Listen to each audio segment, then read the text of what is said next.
रमज़ान शरीफ च रसूलुल्लाह ने दोवें एक जंगा लड़ के दसिया क़यामत तक, फरमाया मेरा उम्मती रोज़ा भी ना रख सके, मैं तो रोज़े की हालत जंगा भी लड़िया। हाँ, एक क़यामत वाले दिन को उज़र कोई नहीं करेगा, हुजूर मेरे ढिड्डे च पीड़ सी मैं रोज़ा नहीं रखा। कितनी मंजिल आंदी मदीना पाक तो मक्का मुकरमा कितने किलोमीटर है?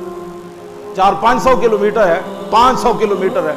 तो 500 किलोमीटर हुजूर ने रमज़ान में सफ़र किया।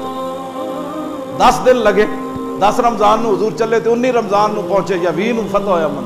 10 दिन हुजूर ने सफ़र किया, सफ़र रोज़े दे विच सफ़र किया। फिर सब शाला मुसाफिर कोई न थीवे ते कख जना तू भारे हो।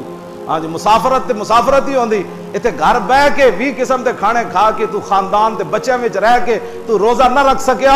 तो सहाबा सफ़र उठते सफ़र करते हो, अग किवें जलाते होने, रोटी किवें पकाते होंगे। हाँ जी, फिर इफ्तारी कोई ना जनाब शरबत, ना फलानी शह, ना ठंडा ना गर्म। तो फिर जब क़यामत वाले दिन तू पेश होगा तो फिर सिद्दीक़ अकबर भी आ जाएंगे, हज़रत उमर भी आ जाएंगे, उस्मान गनी भी आ जाएंगे, हैदर करार भी आ जाएंगे, हज़रत बिलाल भी आ जाएंगे। मेरे को हज़रत बिलाल को हुजूर दा सारा समान होंदा सी। हाँ जी, हज़रत बिलाल को वज़ीर खजाना हुजूर दे हज़रत बिलाल सन। हुजूर फरमाते सन बिलाल फलाने पैसे लियाओ, ए चीज़ लियाओ, ए लियाओ। इन्हें कहना मैं हुजूर दा समान नाल चुकी फिरदा सी। वो ते सत्तू सन खाण वाले। 10 दिन हुजूर ने ऐ कीता ते तू 10-20 किस्म के खाने खा के रोज़ा क्यों ना रखे? हाँ, हुजूर दी उम्मत बाज आ जाए, वापस आए। और वापस आने के एक ही तरीका कि अपने दिलो दिमाग हुजूर दियां गल्लां समाओ।